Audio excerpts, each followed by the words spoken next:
In this video, we explore the machinery of the Hebron Brick Factory in the town of Hebron, North Dakota. We will watch as large machines such as extruders and a gas-fired kiln transform raw clay into bricks. Hello, I'm your host Jason from Steam, Electricity, and Propulsion.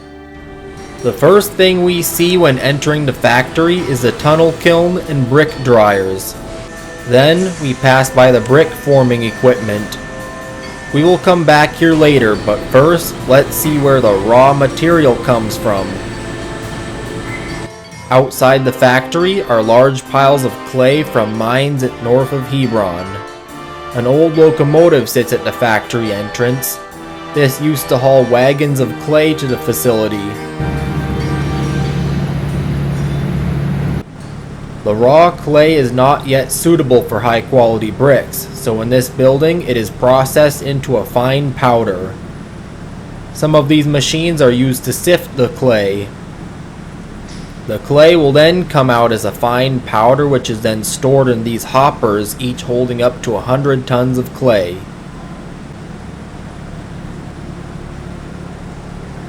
Sifted clay is lifted up by this bucket elevator and onto another conveyor belt above the bunkers. There are 6 different bunkers for different colors of clay, including the white and brown clays seen outside. As the clay comes out of the bunkers and onto these conveyor belts, it goes into a room to be mixed with pigment.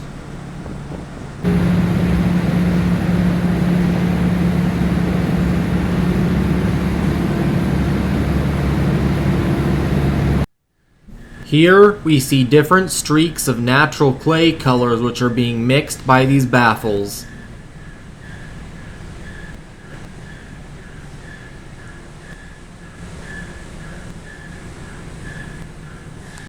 Above are hoppers full of pigments to produce red, black, brown, and tan bricks.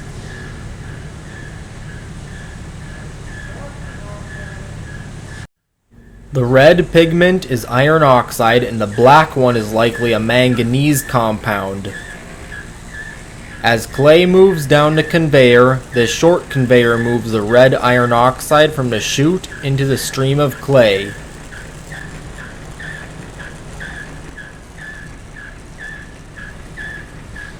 Now we follow the conveyor belt as it goes up and into the main factory building.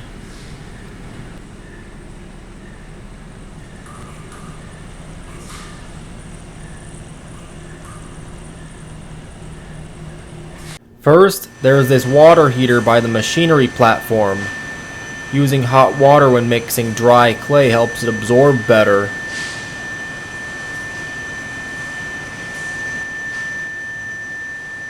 The clay is being mixed with a very small amount of water to avoid the wet bricks becoming mushy.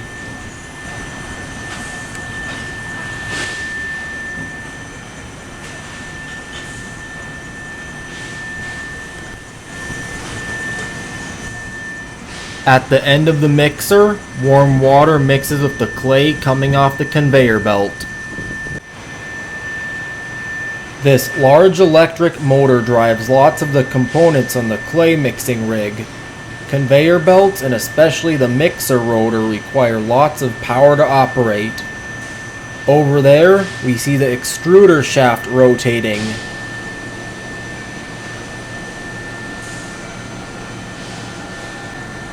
The extruder requires lots of power, so the 6-pole, 460-volt induction motor produces 350 horsepower to drive the auger.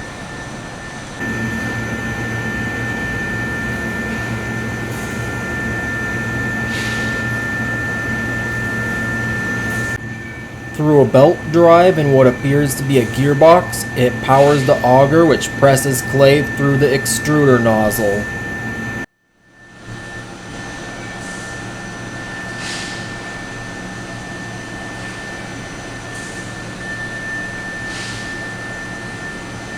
Here, we see the red clay emerging from the extruder as a continuous rectangular column.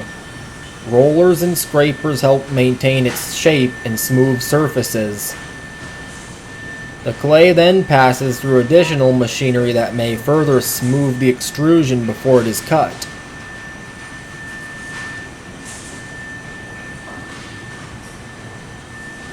At the end of the conveyor, we can see the holes that are formed by the extruder die. This part is a cutting blade which moves sideways to evenly cut the moving brick extrusion. The cutter is triggered by this laser. Unfortunately, I did not film this running because the extrusion somehow got jammed and caused the whole mixing and extruding rig to trip.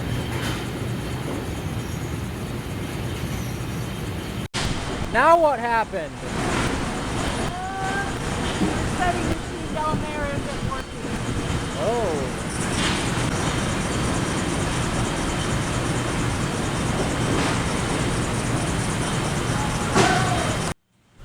Some of the extruded clay is rejected and returned to the mixer to be recycled. As the clay is mixed and processed, dust can become airborne. This system of air ducts draws dust away from the conveyor area and mixer.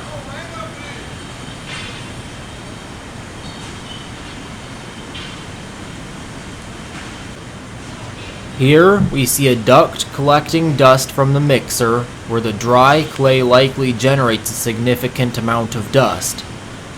Outside is a fan that draws the dusty air through what appears to be a dust separator.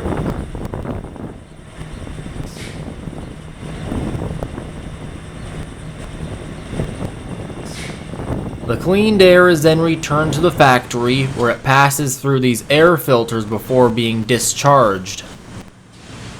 The bricks are wet and slightly soft at this point, so they must remain in a controlled environment until they enter the dryers. When the cart of bricks moves over these switches, they trigger the doors to open.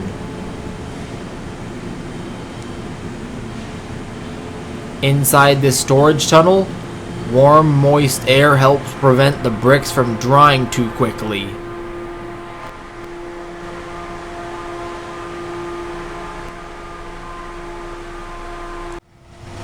Above the storage tunnel, there is the control room which overlooks the factory floor. Here we get a view of the extruding and mixing rig.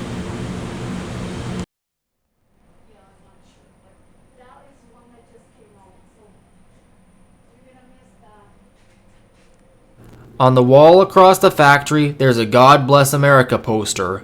Industrial facilities often take pride in the jobs, goods, and services they provide for our country. There it goes. Now it's going to put it over here with the rest of them. On this camera monitor, we see a cart of fired bricks fresh out of the kiln. After the storage tunnel and before the kiln, bricks go into either of the two dryer tunnels.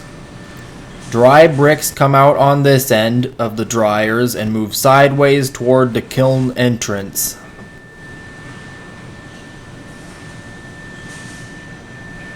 Beside the tunnel kiln are high pressure blowers that force combustion air through pipes to the gas burners. Near the kiln entrance is this blower, powered by a 20 horsepower motor running at 3,500 RPM.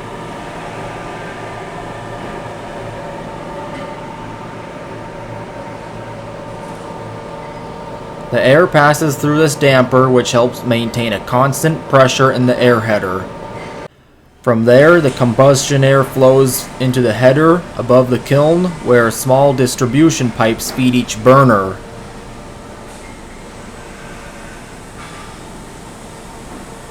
To help the gas burn efficiently, these electronic controllers adjust these devices, which appear to be control valves. Down below are dual gas valves, one for shutoff, another for regulation. These valves just need to make proportional adjustments since the gas pressure and air pressure are constant. Here we see inside the kiln. All you can see is a red glow through the small hole. bricks glow when they are heated to around 2000 degrees Fahrenheit.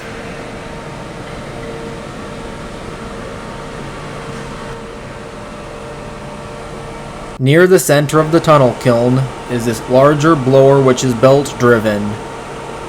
The 4-pole motor is rated at 40 horsepower and runs on 460 volts like most other light industrial motors.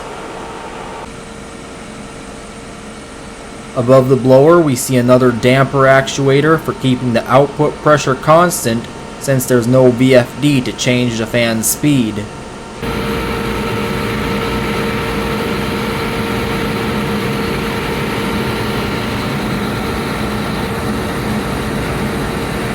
At the cool end of the tunnel kiln, where dried bricks enter, a large induced draft fan draws hot gases toward the incoming bricks. This recovers heat from the firing zone and gradually preheats the bricks before they reach the hottest part of the kiln, reducing thermal shock.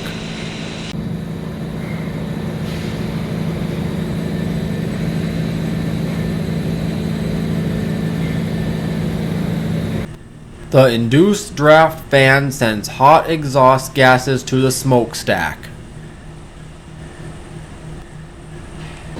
Since the exhaust is still quite hot, some of its heat is recovered to help dry the bricks. Plant staff were unsure whether this is done using gas-to-air heat exchangers or by circulating the hot kiln gases directly through the dryers. Here we see fans circulating hot air above the twin dryer tunnels. Some of the additional fans near the kiln may also help move recovered heat to the dryers.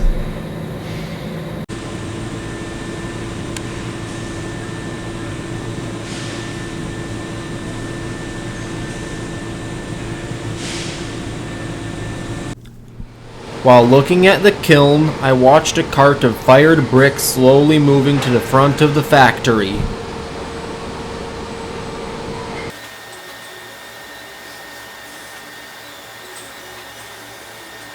It takes around 2 days for the bricks to travel through the tunnel kiln, which is about 600 feet long.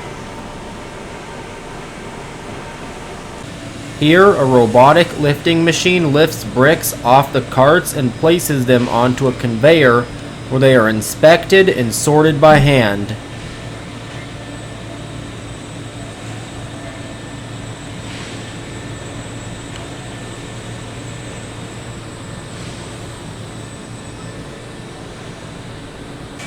Now watch as the lifter moves back to a cart of fired bricks and prepares to pick them up.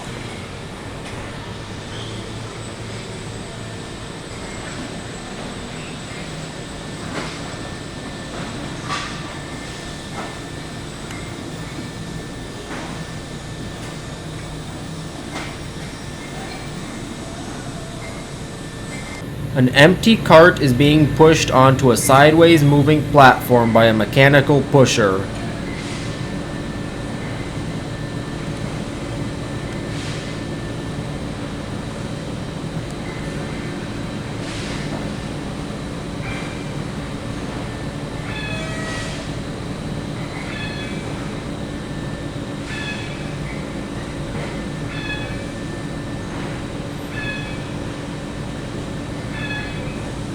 Now the cart moves towards the kiln and dryers. This cart will likely be sent back to the brick cutters to be loaded with more wet bricks, completing the brick making cycle. In between the rails we see a system using cables and a rolling dolly to push the brick carts across the factory. My first factory tour was quite interesting. We got to see large motor-driven machines and a complex gas burner system. If you'd like to learn more about how gas burners work, check out this video on industrial boilers.